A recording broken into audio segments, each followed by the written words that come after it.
Welcome back to Fatherhood. I am the General. Holla at your boy. Got a good message today.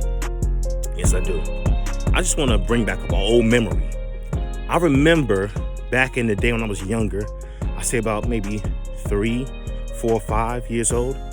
My great-grandmother was alive.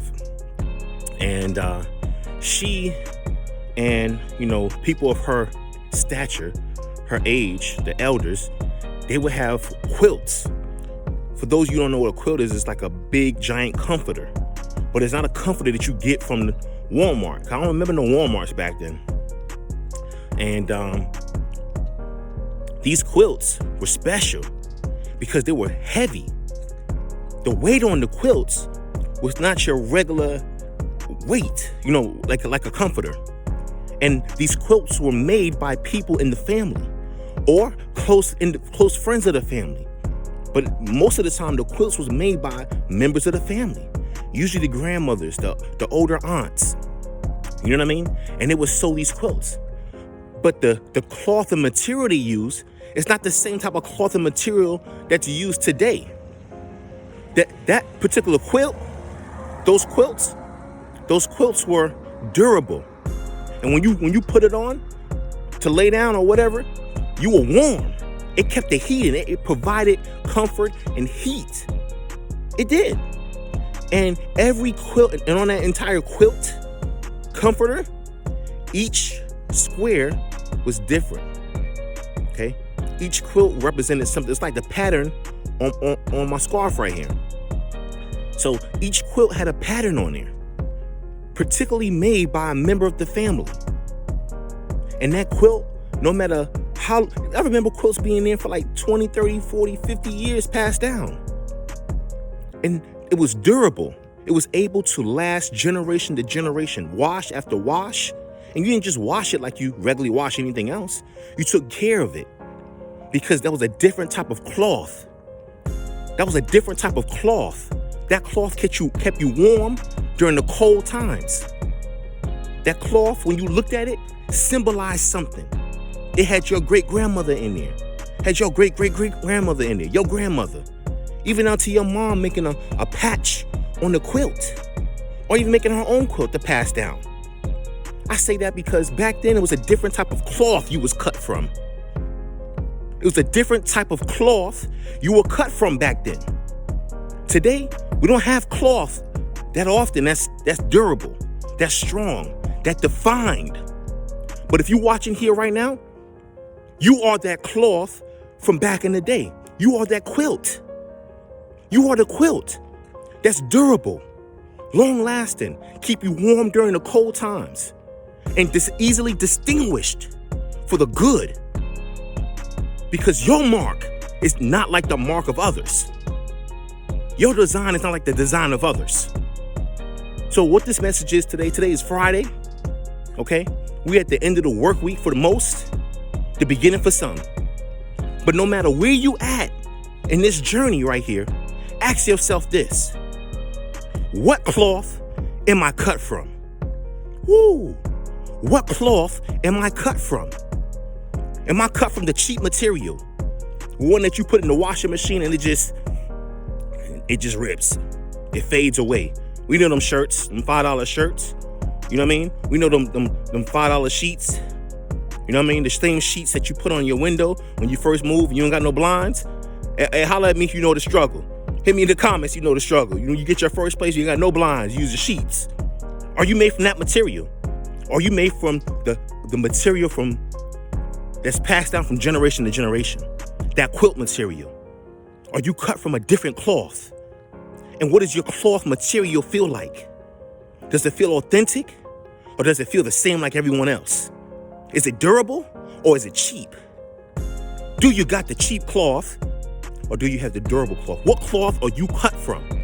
And those of you who may not know what I'm talking about, let me just break it down even more. Who are you? Who are you?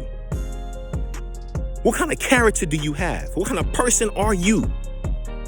That's what I'm talking about. Who are you?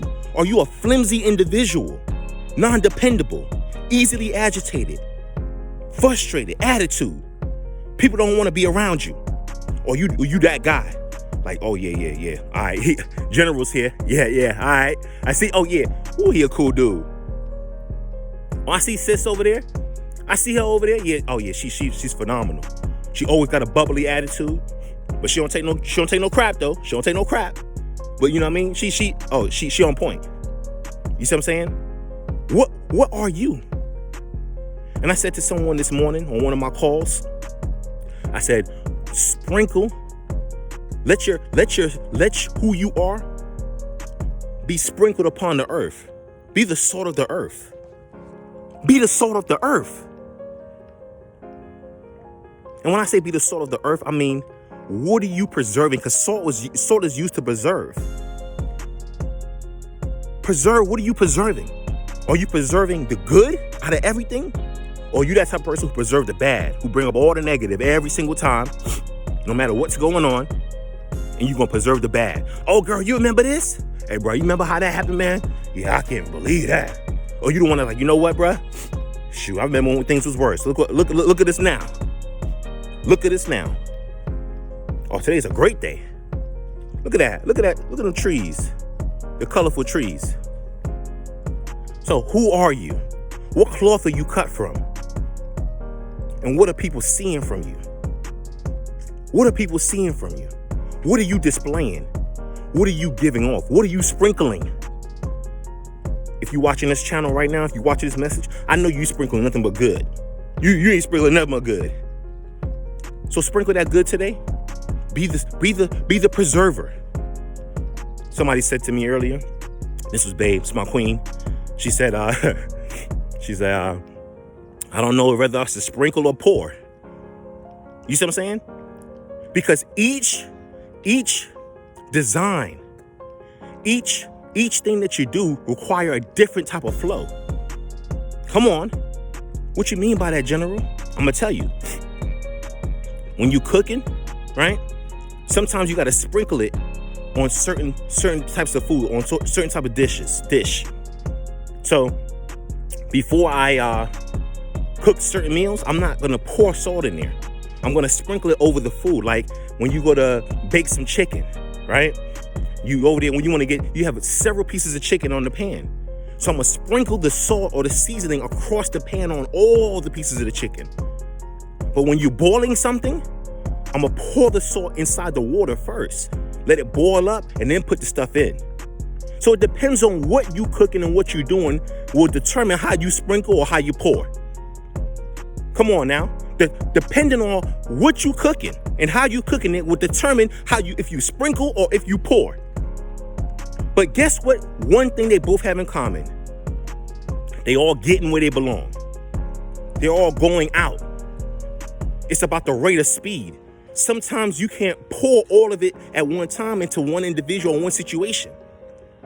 Sometimes you got to sprinkle it out sometimes because it requires you not to go all in hardcore like that. But then you have situations where you're going to have to pour all you got into it. You're going to have to put it all in there. Put it all in there. You see what I'm saying? So it depends on the circumstance and it depends on the situation. But be the one to control the flow. Be the one to salt, to preserve. Be that quilt.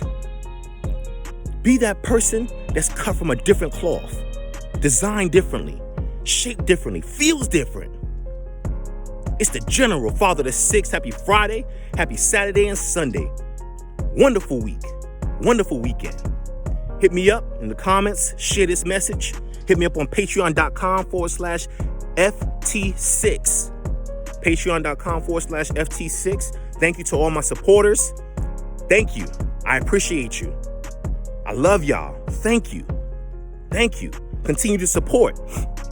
Not only Father the 6th, but support everyone you get around in a sense. Support. Be the one to give. And I'm not talking about give all your money or nothing like that. But you know what you need to give it sometimes? You might need to give an inspiring word. Might need to say, hey, I see you over there. Good job. Give your children some type of gratitude. Hey, I see you've been working hard this week. I want to let you know I acknowledge that. Keep it up. Be a giver, not always a taker. Father the 6th is the General. Holla at your boy. Brooklyn, stand up. Double salute, baby.